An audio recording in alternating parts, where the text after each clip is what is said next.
Hello and welcome to another episode of This is HCD. My name is Jerry Scullion and I'm your host. And I'm based in the wonderful city of Dublin, Ireland, and offer training to organisations internationally in service design, user experience design and design research, and also work one-on-one with change makers from all over the world with my 12-week coaching programme that I offer through this podcast. So if you're interested in learning more about my coaching programme, just visit thisishcd.com. Now, today on the show we have Mike Rios from the UN, and more specifically the UNDP. And Mike's head of DigitalX and based in Cambodia. And in this episode we explore Mike's own journey that has led him from all over the world pretty much, but we drill down into the projects that he's most proud of, which includes projects within the social impact space. I know you're going to love this episode, so let's jump straight in. Well look, Michael, I am delighted to finally get on a call with you. We've been emailing. I think it's probably about 9 months we've been back and forth. It's been that long. My God. Yeah, and I haven't been recording for the last while. This is the last one of the year for me. So I was like, okay, I'm coming out of semi-retirement this year from Michael Rios. But I'm delighted to have you here, and I honestly mean that, because I'm so impressed with the work that you're doing with the UN and specifically DigitalX, which is what you head up for the UN. But maybe you'll tell us a little bit more, and it's probably better for you to introduce yourself than me kind of talk about you in the second person. So maybe start off, tell us a little bit about yourself, where you're from and what you do. Great. Yeah. Well, thank you. First of all, just really excited to be here, and I can't believe it took 9 months. My apologies, but we're here now. We're busy. Yeah. And so my name's Mike, and I grew up in the U.S. Spent the first part of my career working in creative advertising, doing campaigns for like Nike and Coca-Cola, United Colors of Benetton, and these things. Different things happened, and I ended up finding myself in Cambodia. I backpacked for a year, and Cambodia was the first country that I'd been to that I really saw two things. One was seeing poverty, but then also seeing social enterprises and social entrepreneurship. And I never even knew that was something that someone could do. Yeah. And so I saw this chef that had started this very inspiring restaurant, and he worked with youth that were on the street and get them jobs and get them working into the hotel business, restaurant business. And it made me start to think, wow, I wonder if I can use my advertising skills for good. It was a real light bulb moment. Yeah. And then I ended up starting my own ad agency for good causes called 17 Triggers. Grew that for about 10 years. Had some incredible adventures, which we may get into this talk. And then sold it in 2019 and joined UNDP in 2020, where I'm leading the DigitalX program and really trying to reconnect with social entrepreneurs that have great proven digital solutions or nonprofits that have digital solutions, and connect them to UNDP country offices in 170 countries and government needs as well, and try to connect them for pilot. Well, that arc is pretty impressive. Like, you've come from I have to kind of gather my thoughts here. So you've come from ad agency, which is a lot of people. I get a lot of emails from people in that world, kind of either wanting to get into different kind of disciplines within design, either it's service design or whatever it is, and then landing in Cambodia. There's probably about 4 or 5 chapters of a biography in these pieces alone. But what happened? I'd love to know your journey. Like, what happened coming from the world of advertising to the world in Cambodia? There's like a juxtaposition there of values. Like, within the ad world, you're expected to, foster growth, foster, increased expectations, foster, desire, all of these things, like these cravings from the ad world, especially Nike and Coca-Cola, some organizations that, some people may have contempt or, suspicions around their kind of objectives. But then you find yourself in Cambodia. What was that journey like? That's something that I'm really interested in, from a human perspective. How did you balance that? It was almost like releasing something. I don't know if it was balancing or just falling off the cliff into reality, but yeah. you know, falling off the cliff. Yeah, there's so many different things and chapters there, but I think a couple things that were quite transformative, a couple different points in that journey, and one, I had a boss at back in Portland, Oregon, Hmm. and when she was interviewing me, this is before I went to Cambodia even. Yeah. She said, Mike, if you weren't here right now, what would you be doing? And my career was just getting going, and my dream at that time was to make TV commercials for Nike. It was a massive Yeah. dream. It had been my dream since a teenager when I started Yeah. working and doing video production. And then yeah, anyway, so I'm here. I'm at that interview, and I told her how I wanted to get back to Asia because I was adopted when I was a child, Mm. a baby. And I looked at some different programs and looked at Korea, Japan, and Thailand was really interesting because of the culture and the different things I was reading. So anyway, I got the job, and fast forward a few months, and one day we're having lunch, and we're doing things for Nike, literally. And she hands me a newspaper, and it says Thailand, Hidden Gem of the Orient. And she Wow. hands me the newspaper, and she says, Mike, I want you to go be crazy. And I said, what do you mean? She's like, I want you to quit. Don't worry. I'll get you your job back. Just go for 6 months. Like, look at me. I have Really? this Porsche. I have this mansion. I have all these things. And all I wish is that someone would have told me to go be crazy when I was your age. And so Right. it was incredible advice. I actually just chatted with her, sent her a message the other day. So we're still in touch. But that really just changed my life completely, obviously. That's a And yeah, radical intervention. That's radical, absolutely radical. yeah. Um, And I use and that so, word very, very specifically. It's a radical intervention because, like, you were on the path that you believed was the path that you were destined to. You wanted to, like, everything was in your body was presumably telling you, want to do TV commercials for Nike. And then this person had such a traumatic impact. yeah, and Um, so and Go and ahead. and and yeah, so I ended up staying with a Thai host family and teaching at a rural school in Thailand, which at the time, they had like one computer in the whole school for using. They didn't have an English textbook in English, and they just handed me a piece of paper. I mean, Thailand's middle income country now and these things, but Mm, at that time, it just handed me a piece of paper and it said like sports, human body, music, just 5 things handwritten, and they just handed it to me and said, well. I said, what is this? And like, well, this is what we want you to teach for a really? semester. And luckily with the advertising background, I had a lot of fun with it, as Yeah. did the students. But it really, that was a moment where I saw, wow, there's so much more to the world than advertising. Yeah. It was one of the happiest periods of my life, genuinely. And it made me, I knew that I didn't want to go back to the States and work in advertising. Luckily, I had some freelance clients, and so that's when I decided to backpack for a year and see the world. And that's when I went to Cambodia. And Mm, then the second light bulb moment was there. And actually, I had mentioned the social enterprise, that restaurant, but right before that, I went to an orphanage. And now that I'm older and more educated, there's a lot of fake orphanages out there. UNICEF's done right. a lot of studies on this. It's actually kind of a big problem in tourism. I didn't know it at that time. But what I did realize at that moment was how lucky I was to be adopted. And it Yeah. was such a powerful moment for me. And it made me question my life choices and my career and think about, okay, I wonder if I could use, or I wonder if I can give back somehow. And that question just kept going into my mind.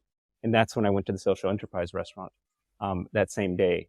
And so it was such an emotional day, from like, being grateful for my parents, to being grateful for just be giving a chance in life, to being confused on my life choices. Cause I didn't actually care about Nike shoes or beers, or Mm, I didn't drink much alcohol, like all these things. And consumerism, I didn't really buy many things. I didn't even yeah. question advertising as a business model. Um, and then here was the social enterprise, and this successful chef coming in to Cambodia, which at that time, Phnom Penh is now is a proper city, but at that time there's still dirt roads and no street lights or traffic lights, no movie theaters, no coffee shops. It was very, very different at that time, and um, it was just very, very inspiring to see someone leave everything that they have to Yeah. go teach a new generation. And that then many other things happened since then, and I'm still in Cambodia now. Yeah, it's amazing. Well, where do you think the desire for Nike and Coca-Cola came from? Do you think that was cultural, just something that was within society in America? Like that was the desire, it was something was pushing you towards that direction? Well, I went to public school in Michigan, and I went to Mm, a school where we had a lot of different electives. It was a bit of a non-traditional yeah. school, and one of them was in film and video. Okay. And so I love that class. Of all my classes, it was the one class that it just resonated with me so much. And then I just started to notice, watching TV with my parents, different TV commercials, and it was these Nike commercials that were, full movies and in 30 Yeah. seconds or a minute, and I was just in awe. And I thought, Captivated.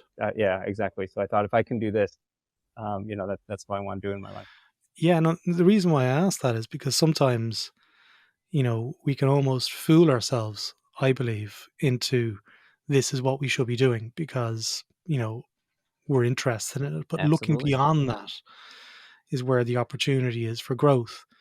And when I'm listening to your story, I'm hearing like lots of similarities with lots of people, myself included. You can be lured into this sense of like, well, that's what I should do. This is where I should go. This looks like it's, the sparkly, shiny thing.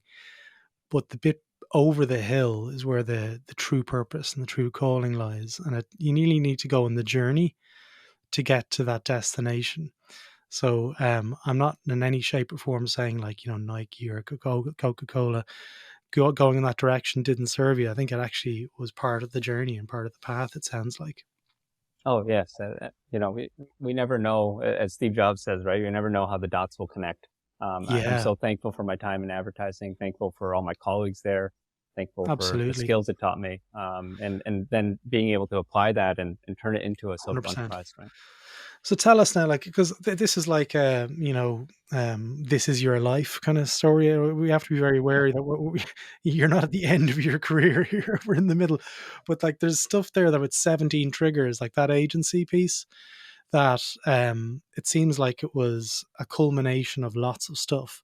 It really allowed you to put roots into where you were in Cambodia, and you still are to this day.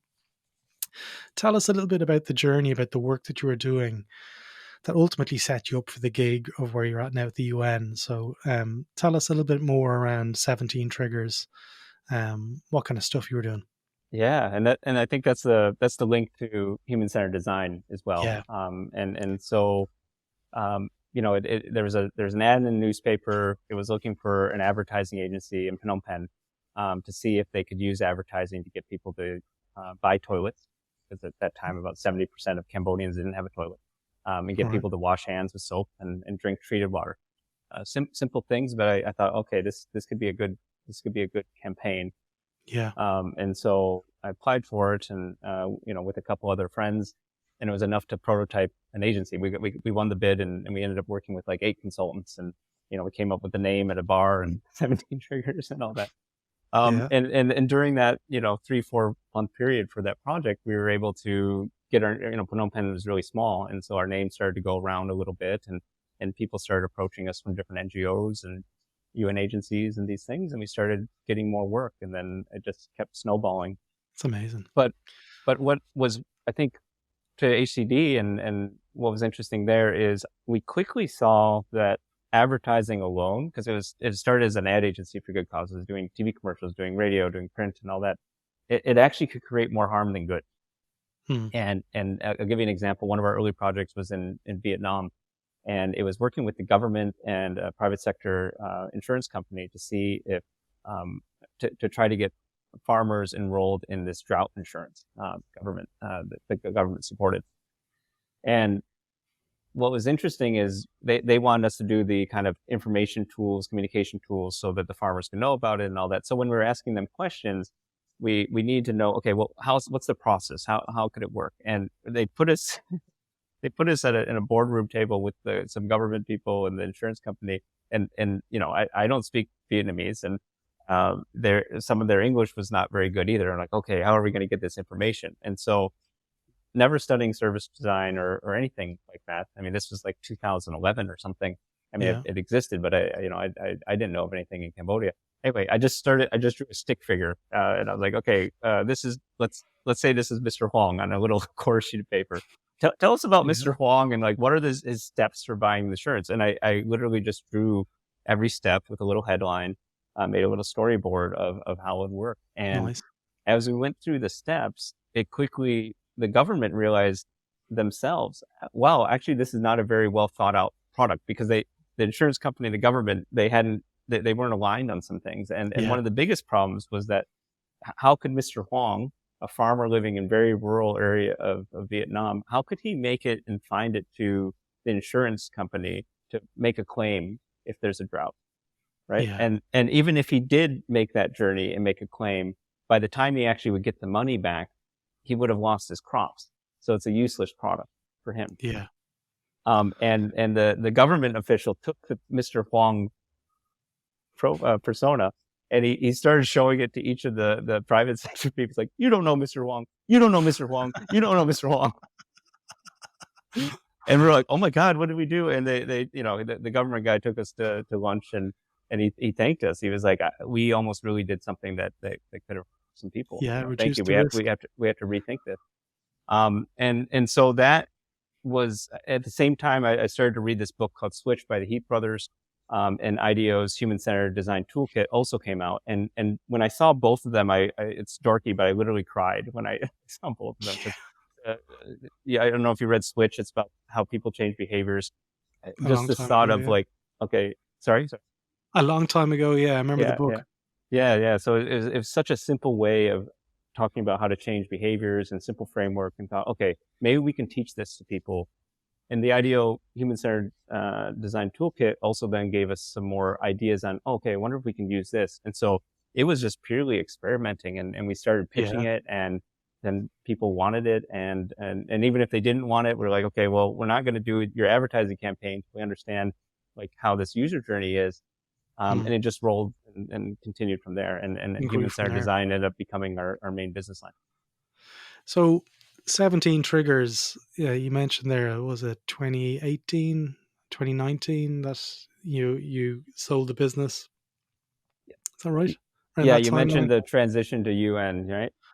Yeah, Yeah, I mean, the work that you were doing with 17 Triggers, it sounds like it's a culmination of lots of things. It basically allowed you to explore and create. But how did the UN opportunity come along? Because even myself, I've been doing this for a very long time, and I don't know who connected me way back. This is the problem when I have all of these conversations at exactly the same spot in my house at my desk. It's very hard to kind of remember small little instances of conversations. But Nick, who is at the UN as well, with you, mentioned you to me, and I was like, I couldn't get over, the size of the design team at the UN, and how much work and how much global presence it is, and it just sounded like a remarkable opportunity for human-centered design to sink their teeth, for practitioners to sink their teeth into these problems, and there's so many people out there crying out for these opportunities to get involved. And I was like, well, first of all of you need to come on the podcast and talk about it, because to highlight the work that you're all doing. Um, but I guess taking a few steps back, I'd love to know your journey into that world. Are you okay to talk a little bit more around that, like how it all came about? yeah, sure. You know, there's a client that we had in Cambodia, and we ended up that was our assignment was to teach. I forgot how many. It may have been a few hundred young Cambodians working in tech, working in digital. Teach them human-centered design, teach them how to do service design, all these things. It was we delivered Hmm. several trainings. Each training was 4 days long, very very immersive, prototyping, all that. And that client and I we connected well, and stayed in touch over the years. And then one day I'm updating my LinkedIn. I'd taken a sabbatical, and Mm. it's a longer story, but one of the reasons I left the company is I just, different people have different skills, and at that time I didn't really, I worked myself too much. I burnt out Yeah, pretty hardcore, to the point that I could see I wasn't healthy and I didn't want to be yeah, leading the company in the state that I was in. And so I needed yeah, to take some time off. And I can get more into that later and kind of the rebound from that. But as I went to India for a while, and went to an ashram for a long time, and totally offline. And then when I came back and updated my LinkedIn, I was ready to get back on the horse again, and I was feeling Yeah. optimistic about the world again. And then when I updated my LinkedIn, then this old client reached out and was like, "Hey, we got this job. You might be interested to apply for it. Or if you know anyone, it could be right up your alley. Trying to bring design and service design and innovation into the UN, and see if we can use digital as a Trojan horse to change the way that the UN's working." Pretty good Yeah. pitch, and very Yeah. very How do you say inspiring. no to that? You're like, no, it's not my bag, unfortunately. But It's like a perfect pitch. Yeah, it was very inspiring. Still had to go through the normal application processes and all these things, Yeah. but yeah, I'm very thankful, and I've been there for 4 years, and time's flying, and in some ways that's good Yeah, because it shows that absolutely. we're having fun, but yeah, still many challenges to go, and you're right, it's a very large organization working in many countries, so Yeah. it's one project at a time. Yeah, absolutely. So tell us a little bit about DigitalX. So that's the part of the UN that you head up. Um, what are the kind of projects that I guess you can talk a little bit more openly about, as opposed to, like, I'm sure there's projects there that you're not able to talk about, but what's the project that you'd feel most comfortable to talk, that really kind of allows us to get an idea of the work and the impact that you get to do um, during your work at the UN? For DigitalX, we quite simply, we're connecting governments. So UNDP works in 170 countries, and we're trying to find solutions that fit their needs.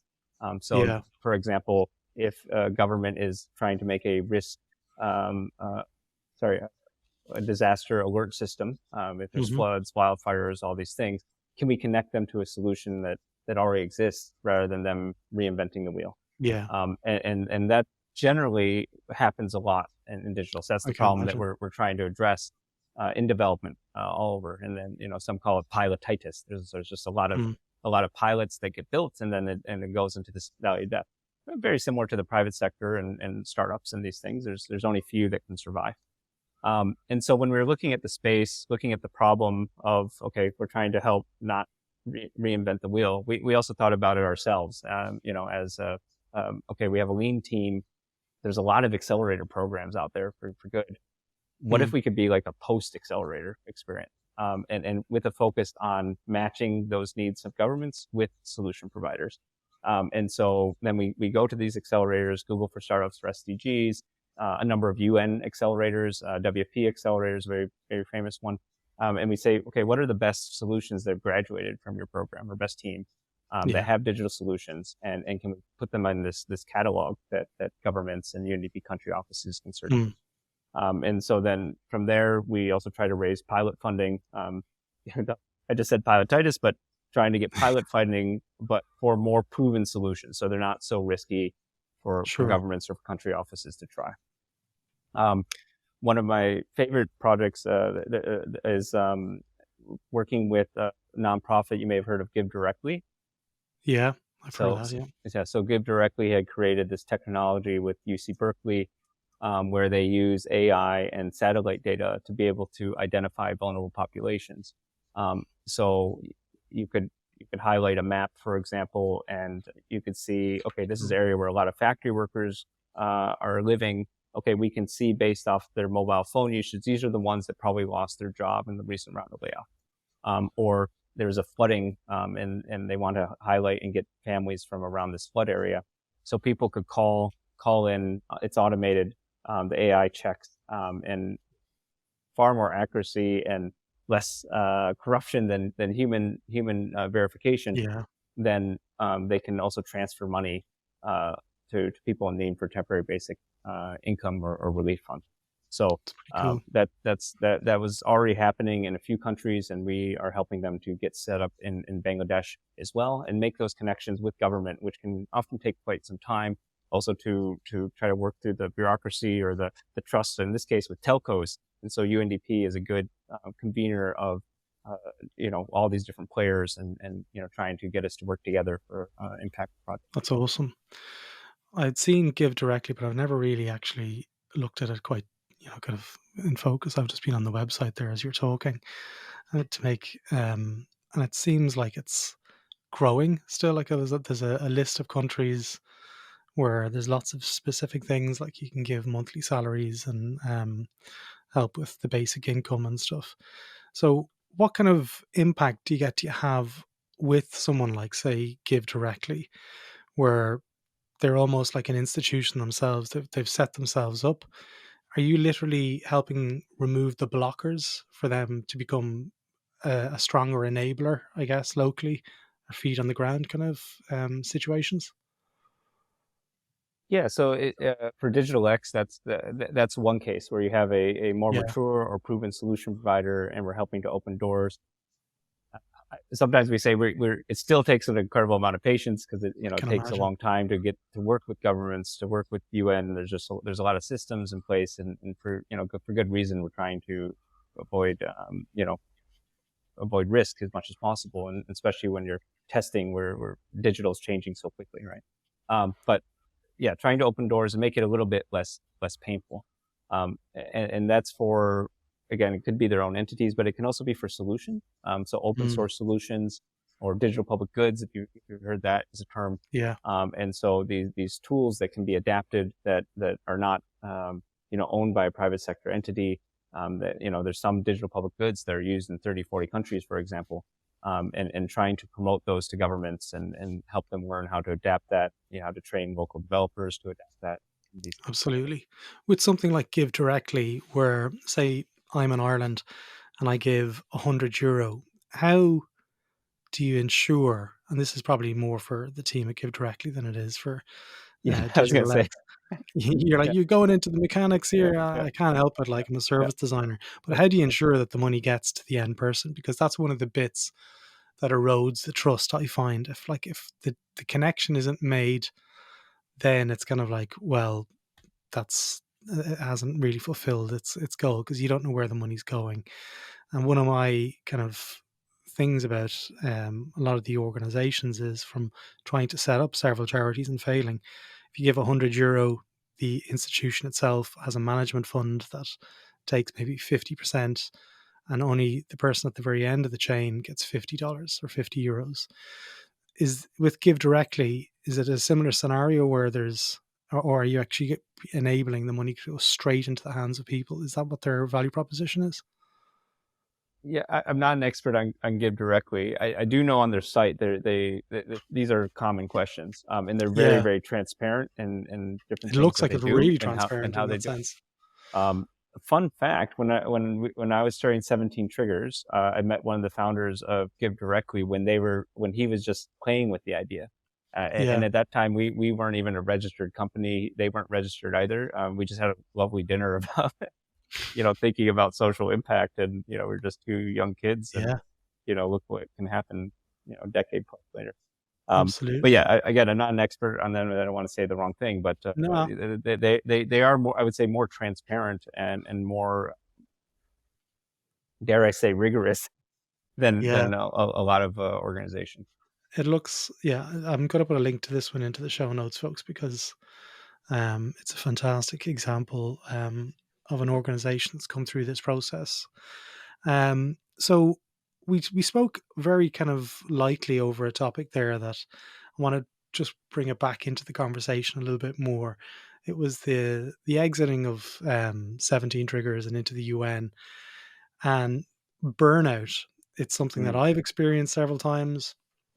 Lots of people I coach are going through it. It seems like the year of 2023 has definitely been a year where it's taken its toll on lots and lots of practitioners around the world. mm, It's kind of, I'm surmising my year at the moment for an episode, and I spoke to some really interesting people this year. Hector Garcia, who's the author of The Journey to Ikigai, based out in mm, Japan, and we had a big long conversation around the small differences, to really take care of ourselves, and journaling mm, being one of the tools.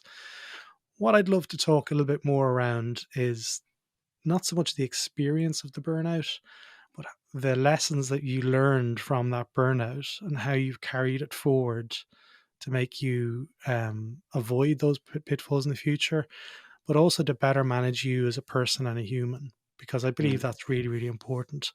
Probably not spoken about enough.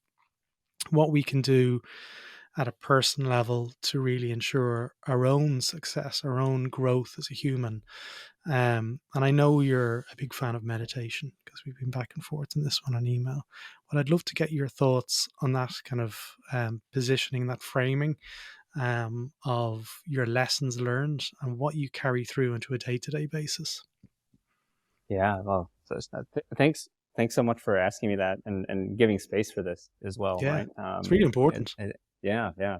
Um, it's something very close to my heart because I know how scary it can be. I think Yeah, when you have a very yourself, you have an outside kind of persona and these things, and then when you're a mess on the inside, it can be really hard. I'm not saying you sure. are, Yeah, but yeah, no, but I'm a but disaster inside yeah. most of the But time. Go yeah, on. yeah. Uh, so many of us try to, keep this kind of professional side up, and it is. I have seen a big change over the years in terms of people looking for mental health support, and being open to talk about it. So that's good. But I think the more that we can even discuss this, Talk about it. yeah, Yeah, yeah, exactly. So anyway, to your question, in terms of lessons, I think the biggest lesson, if I were to just choose one, is about the power of accumulation. And it can go in both ways, right? So, I hit a extreme low point one day. I had a panic attack, and I was already on sabbatical, mind you. So yeah, but I wasn't when I was on the sabbatical. I just didn't want to plan anything. I'd planned so many different things with the business and all this. I was like, I just want to zone out, pause. and spend time with the kids and these things. But I, I don't know if I'll say it was a mistake. Sometimes we learn the best from these mistakes, but I still wasn't taking care of myself. Mm, I was going out and I was seeing old friends that I hadn't seen for a while. I was, traveling, seeing friends, drinking, eating really poorly, mm, wasn't exercising. So even though it was a sabbatical, I was still doing kind of all these unhealthy things that accumulated still. And then when we had so then I had this panic attack. Um, it was really intense for obviously for me, but also for my wife and our foster daughter. And it was just, I hit a real low point where I didn't know if I could get better. mm, And it was really scary. And, and, yeah, and then I asked this question to myself: was when was the last time that I felt, good and whole? And I had this realization that, oh, it's actually when I did yoga and meditation regularly. And, I didn't realize it, but when I started 17 Triggers, right before I was teaching yoga, I was teaching meditation at that time, as like, in the supplement to my other work, but hmm, just, it was a passion for me. But I completely stopped doing it when I started my company and traveling. And I stopped doing yoga. I stopped working out. I stopped exercising, or sorry, eating well. And I don't think I ever ate well actually at that point, yeah, but accumulation. So you got at that time, 7, 8 years of just really poor daily decisions, that, maybe I could get away with for a little while because of my youth, but that mm, just then added up, and I was just paying the price. you're paying that off. Yeah, Yeah, yeah, yeah. And then so that realization of, yoga, I haven't done yoga for 7 years, but that's the last time I felt like pretty decent on a wow, day-to-day level, was when I was doing yoga regularly. And that's when I said to my wife, like, we got to go to India. I got to get back into yoga. right, And so we stayed about 3 months at an ashram, no phone. But it was a strict ashram. There's different types, but it yeah, was great. And it's just what I needed. I mean, it was like, getting up at 4:30 a.m., 5 a.m. And I was not a morning person at all. And so, but it made me realize also, even your thoughts accumulate, right? So for a period of time, I would wake up and think that I don't really want to wake up. Like I would say, not in terms of like a suicidal way, but more just like oh, I can't, I don't want to get up right now, and Stasis. yeah, Yeah. yeah. And I realized how many years, like even not at the ashram, but back in Cambodia during our work, how many years did I hit snooze and not want to wake up? Mm. And that was the first thought of my day. And so then through the meditations and all those things, getting back into that, just becoming more aware of the thoughts that we tell ourselves, the stories we tell ourselves, some of Yeah. which can be really unproductive. So yeah, the greatest lesson is accumulation, and we can have negative accumulations, but we can also have accumulations that are healthy for ourselves. Yeah. And we're very capable of incredible amounts of change that we maybe don't give ourselves credit for. Sure. Well, what does yoga give you? Like, what is it? You said that sense of wholeness, but when you practice it, what does it really provide to you at a kind of not only just a spiritual level, but just at a practice level? Like, how does it impact your life? Yeah.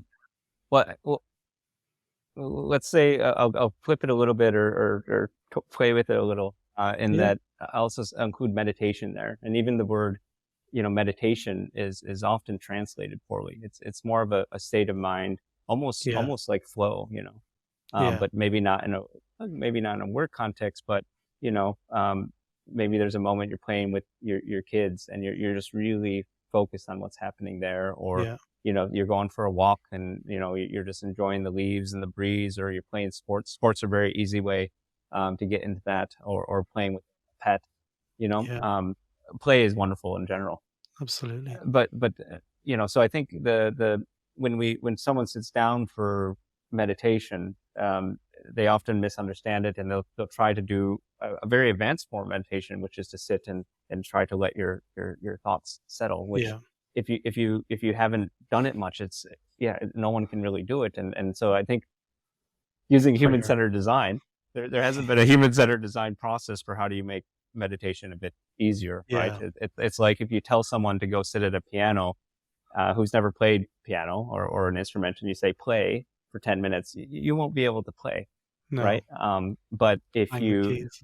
yeah, meditation retreats are also very powerful, because if you put someone at a piano, let's say for 10 days, and you say play, by the end of 10 days, if they've been trying for 8 to 10 hours, they're going to come up with something that sounds decent, right? Yeah.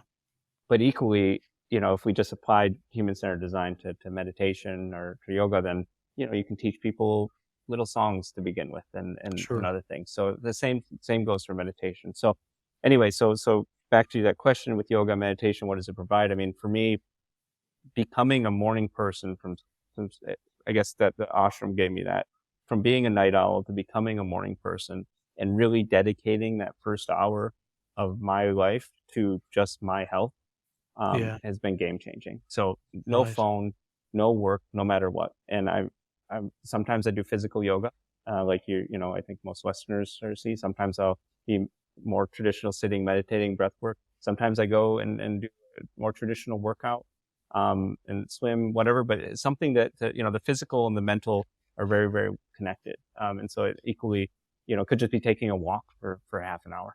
But Yeah. I make sure I spend that first hour taking care of myself, and it prepares me for the day, and it just gives me that safe kind of foundation, and then that accumulates, because every morning is a good morning. I feel good. I feel like I've accomplished something, and it Sure. sets the tone for the rest of the day. So, in terms of your own kind of, filling the cup, if you want, like on a day-to-day basis, that's something that you have kind of reintegrated with intent into your practice of living, I guess, if you want, like taking a completely zoomed out look. Are the anything else that you're using in terms of tool wise as reflective practices to really allow you to maintain your own kind of path? And the reason why I say that is because what happened there with you at, say, 17 Triggers was, and even with the ad agency, your head was down, you were running as fast as you could in this one direction. You know, both outcomes were relatively similar. Like, you had a change of course. So, are there practices there that you can use as more of a reflective practice to ensure that you're still going in the right direction? Whew, that's a good question. But I don't know if also leaving advertising work and leaving 17 triggers. I don't No, think not those the are same, but necessarily. they were both kind of like deviations, or one was like Yeah, here, yeah. and then there was a change, like an end of a chapter, if you want. And just to preface the question, it's not in any shape or form negative. It's just more, and it could be conversational talking, it could be coaching, it Oh, could be gotcha. Okay. journaling, it could be those kind of tools that you're using to make sure that, like, ikigai is a framework. Well, it's not really a framework, but you know what I mean. Like, it's a sense of purpose that we're actually, we're going to retire or end our working career, if you believe that, realizing that you've achieved something like that. You're making that connection between yourself and your purpose. Yes, yes. um that's what I'm asking, I guess, in a long-winded way. Yeah. Everyone's just listening to it and throwing their eyes up to heaven. Yeah, yeah. Yes, I mean, I'm so lucky to have some wonderful mentors, a wonderful coach named Gene, Mm, who I'll send this to afterwards. And yeah, Gene's been life changing for me. And I think a couple things that I try to keep, or the lessons that they've taught me. One is around, I don't know how it came up with Gene exactly, but it was around, okay, I'm so ADD. There's so many different ways. This is before I joined UNDP. There's so many different ways on where I could go. What's next? yeah, Um, and he encouraged me to align and figure out my own kind of personal values, or even their key words, yeah, or key kind of feelings that you want, or key things that you want, but maybe not make it so goal oriented or yeah, orientated. The goals you can figure out later, but what's important to you in terms of like kind of simple values or criteria. And so for me, it was very much, okay, I want to be working in somewhere that I can be playful in some way. yeah, And it could just be with my colleagues. sure, And then speaking of colleagues, I wanted to work with nice, smart people. yeah, And and what you're I was doing, like, well, yeah, and then something that's doing more good than harm. And so then those were, it actually then relieved a lot of pressure. And yeah, it gave me enough kind of criteria to go look around. So that was helpful. And then in terms of reflection, of obviously coaching, but I enjoy a good meal. I learned this with an Unreasonable Group, and if you've heard of the Unreasonable Group program, but they had these lovely candlelight dinners where they put together entrepreneurs and investors and all these things, and ah, and then they do what's called a Jeffersonian dinner. The lore is that the President Jefferson at that time was hard of hearing in one ear, so he would ask one question to the whole table, and they would go around answering that one question. It may have been ah, more like state of affairs or something, but the way that has kind of evolved is to ask like a more vulnerable question to a group that maybe haven't met each other before.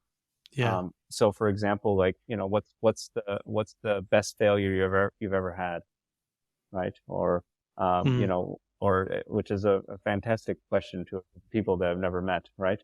Or mm, what's hard right now, yeah, and so I'm grateful for Unreasonable to kind of introduce that kind of, candlelight knitter atmosphere, and I try to yeah, bring that whenever we have guests coming into Angkor Wat or Siem Reap, which where I live, trying to bring that in to allow that social connection and these types of questions and these type of real conversations with people. that's awesome.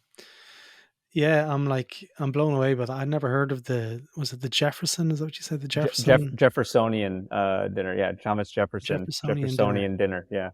Yeah, I'm a little bit hard for hearing as well. Like, so it's something I might incorporate around Christmas dinner in our household.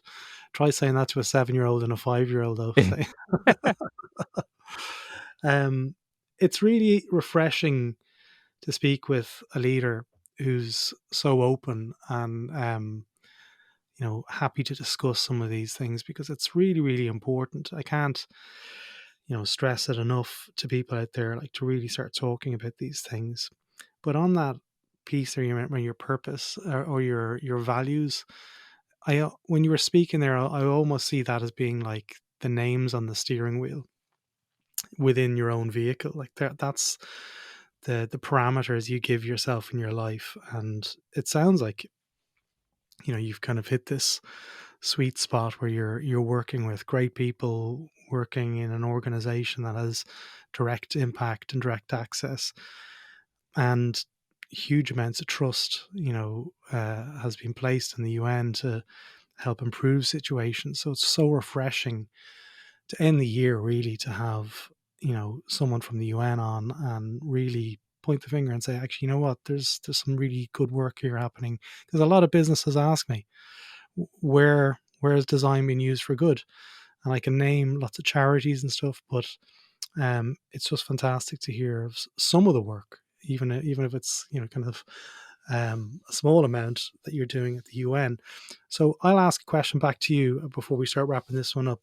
What's next, and what's hard for you at the moment? Thank you. Um, I think those are probably two different questions. Two questions. Yeah, Yeah. I like that.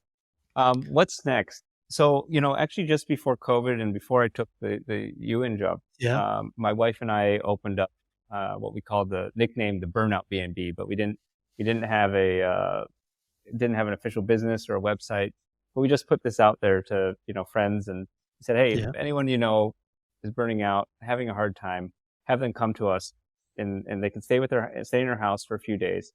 We'll do a digital detox, take away their phones or laptops, whatever. And we'll teach them basic meditation, different types of meditation, handful of different kinds.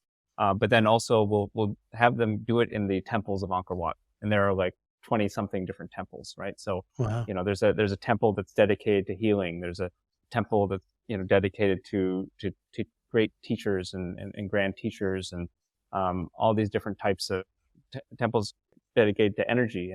And so what we did is we started to do almost like a scavenger hunt meets a meditation retreat. And so we'd send them to different, like, let's say the energy temple, and then we have them do a reflection or journaling about energy. What's kind of what's draining their energy, what's giving them positive energy, all those things. What would their life look like? Can they cut any of the energy, and have them journal? But then at the same time, they're also spending the day in silence. So, giving them a tag that says silence, so that, people know that they're kind of doing their own thing. And they Yeah. don't have a phone, and they're just taking in these incredible, temples that just give a sense of awe, and Absolute make beauty. you feel Yeah. small. And anyway, so we had a handful of customers, and then COVID happened, and and that's that's when, that's when the UN work and other things happened, and then just carried on. And, I do occasional, webinars with UN colleagues that are in conflict zones, or they don't even need to be in Mm. conflict zones. They're just having trouble and they want to learn meditation. But I've been kind of supplementing my desire to pass on some kind of teachings where I can there. Yeah. But actually, literally just a couple days ago, we had someone come and do the 3-day, meditation retreat, and it's combined with, candlelight dinners at the end. So they do have a period to talk, at the end of the day, and then they go back into the meditation. So it's kind of, again, using that human-centered design touch for a meditation retreat, making it a 3-day, really beautiful 3-day experience, with the last 24 hours being in complete silence. And they're doing these kind of simple meditation songs, or sequences, Yeah. rather. Yeah, so in terms of what's next, I'd love to continue to, put this out there. I'm just starting a side, like, training for people called, Better Mornings. So, Nice. bettermornings.me, shameless plug, No, um, no, no. about to launch, Plug and, away. and have these, like, 30-day challenges for people to wake up, an hour earlier every day, Nice. and design that hour, for some Yeah. of the things that I was talking about. So, those are some things I'm getting more into. I don't know, how much time they'll take. Yeah. But, if it starts to pick up, it is something very rewarding. So I would add maybe that into some of my values, is some kind of teaching role as I get a little bit older. Yeah. So that's kind of what's next. And if we still have time, I can go into what's hard. Yeah. I No, want to be we sensitive. talk about what's hard. There's something in that, though. There's something really in that point where, saying yes to things that you typically say no to. Like, there's this whole kind of pushing yourself just a little bit beyond to really see that growth. There's lots of people have spoken about this. It's not revolutionary or really radical, but there's something in that, like, really pushing the boundaries and exploring and experimenting, because we are complex beings. So we need to constantly, test and learn and bring that back into our practice. Like, you mentioned there about waking up an hour early. I'm doing a lot of work in Australia at the moment, but I'm obviously in Dublin. So some of my clients for the last 2 months, I've been waking up at 3:45 Yep. and presenting at 4:30. And first couple of weeks, I won't lie to you, it's pretty tough. But now I'm kind of find myself waking up at 3:45 and just walking downstairs and grabbing a coffee. And I'd like to think that I'd probably weave some more of this stuff into like post that engagement. I probably will, because there's no one awake and I can come up here and write and read. And it's definitely been an eye-opening experience, because I've never done that kind of stuff before, waking up in the middle of the night. The problem is, at around now, or around 8 o'clock, I'm fit for nothing. Can barely speak. I'm just like, I'm walking around kind of grunting. So my poor wife has just been like, "Oh, just go to bed, will you?" I'm like, "Okay, go to bed." Yeah. But on to that last question, like, what's hard at the moment? Oh man. You know, there's some there's a couple topic areas. Well, sorry, I'll start that in a different way. Hmm. There's one part of me that's very, very driven, very, kind of Yeah. wants to accomplish a lot of things. And there's another part of me that's like, wants to just relax and very, very, can be very lazy. Yeah. Um, and, it's some parts of me maybe it's the ADD part, but some parts of me can be very, very much of a procrastinator. Another part of me can just really focus and get things done. And over time, I forgot the exact quote, but there's I think it was a Sufi master or something in India about how, we spend our it's something like first 35 years of life building habits and the second 35 years of life repeating them. And I'm 40 years old now. And so I made it a goal, before my 41st birthday to be in the best shape of my life. And I've never, and this is actually inspired by a friend that we do reflections once a year. What's the things, and I absolutely adore, we call it lessons from the pastis year, like a glass of pastis. And, Yeah. and she shared with me how she always wanted to do this is a long kind of sidewinding story, how she always wanted to climb Mount Kilimanjaro. Right. And so she went to the doctor, and the doctor's like, "You are not going to make it. Like you need to be physically strong you need to start lifting weights to Yeah. do it." And she was like, "But I'm not a person that lifts weights."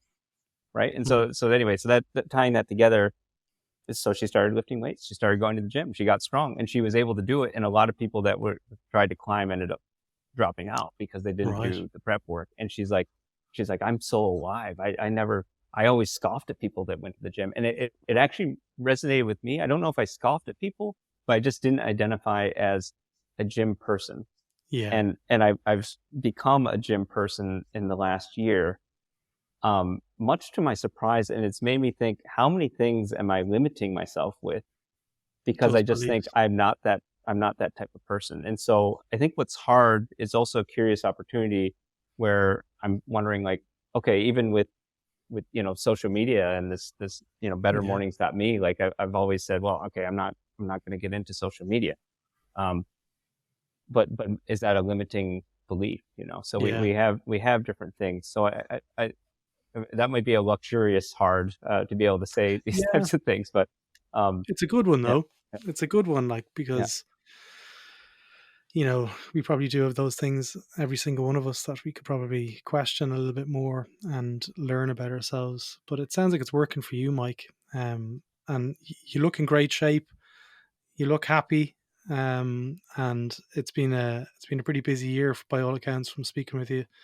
If So go oh, ahead. go ahead. Sorry. I was going to so like it's going to be an interesting one to watch from afar to see what you do in 2024.